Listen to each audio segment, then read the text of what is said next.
¿Sabías que en el Evangelio de San Juan, capítulo 1, verso 29, encontramos un relato de Juan el Bautista? Cuando mira venir a Jesús, Juan está rodeado de mucha gente, grandes multitudes que iban a ser bautizados por él.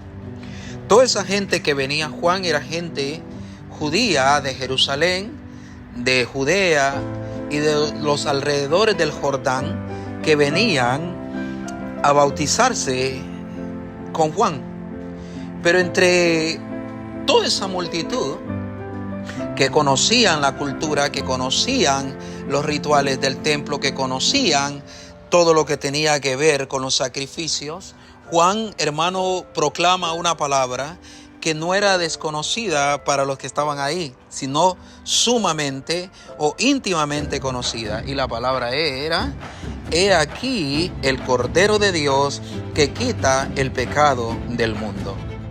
Cuando nosotros leemos ese texto en San Juan 1:29, siempre vamos a asumir, ahora lo entendemos, que se trata de Cristo que iba a ser sacrificado como cordero para el perdón de pecados. Pero ¿cómo lo entendió o lo asimiló la cultura del primer siglo en el tiempo que Jesucristo vivía? Lógicamente, todo mundo conocía ese tema o ese dicho: he aquí el Cordero de Dios que quita el pecado del mundo. Ahora, ¿por qué Juan proclama esas palabras cuando ve a Jesús? Para eso hay que entender las liturgias, o para eso hay que entender los sacrificios que se hacían en el templo. Hay que entender esto, que los corderos eran creados en Belén, y allí en Belén eran creados los corderos, ¿verdad?, que iban a ser sacrificados para la fiesta de la Pascua, que es como se conoce hoy, o la fiesta de Pesach, que es como se conoce en el contexto judío, o el Passover.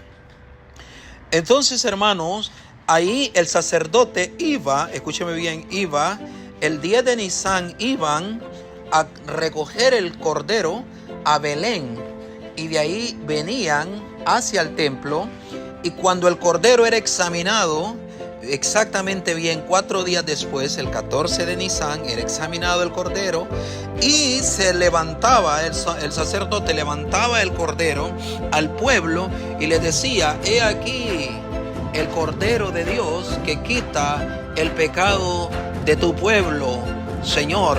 En otras palabras, esa misma pronunciación de Juan era dicha por un sacerdote el día que iban a sacrificar el cordero, pero era para el pecado de Israel.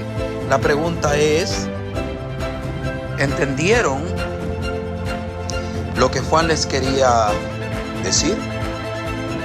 El problema es que Juan estaba queriendo desviar la vista. El concepto que se tenía y se manejó por casi 2000 años, ahora tenía una nueva perspectiva. El cordero que se sacrificó en Egipto era solamente para una nación, y los corderos que se sacrificaban a través de los años en el templo era solamente para una nación.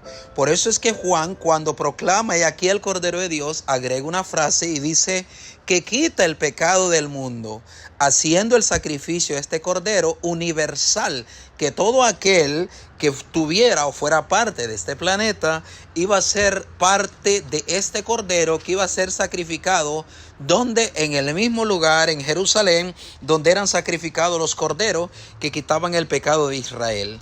Por lo tanto, Juan quería hacerles saber a aquella gente que estaba familiarizado con la frase de que ese que caminaba por ahí no solamente iba a quitar el pecado de Israel, sino el pecado del mundo. O sea, puso a Cristo como el cordero que redimiría la humanidad entera. Por eso él dijo: todo el que cree en mí tiene vida eterna.